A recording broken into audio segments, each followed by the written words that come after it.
Évangile de Jésus-Christ selon saint Marc, chapitre 9, versets 30 à 37.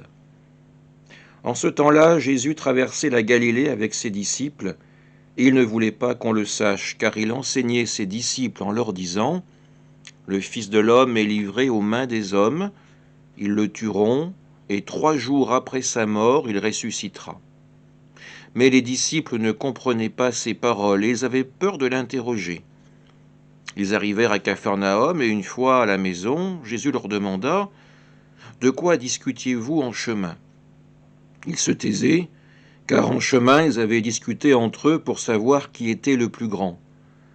S'étant assis, Jésus appela les 12 et leur dit : « Si quelqu'un veut être le premier, qu'il soit le dernier de tous et le serviteur de tous. » Prenant alors un enfant, il le plaça au milieu d'eux, l'embrassa et leur dit : « Quiconque accueille en mon nom un enfant comme celui-ci, c'est moi qui l'accueille.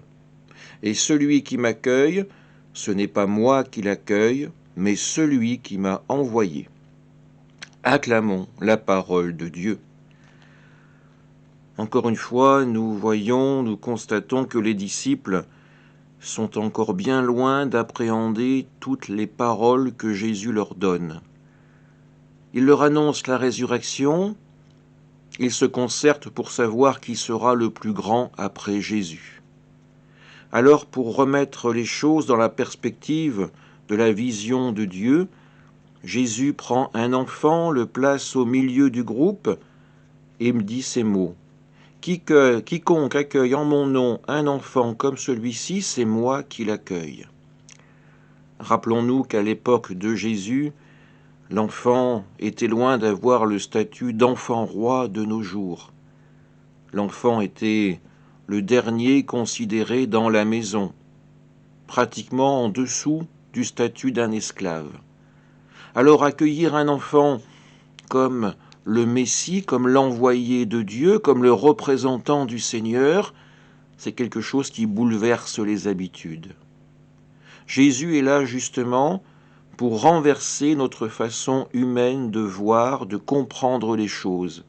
Il veut nous faire rentrer dans le plan et dans le projet de Dieu.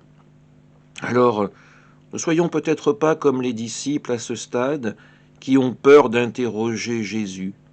Par notre prière, entrons dans ce dialogue avec le Seigneur, faisons-lui part de nos doutes, de nos questions, et recevons la force de son Esprit Saint. Amen.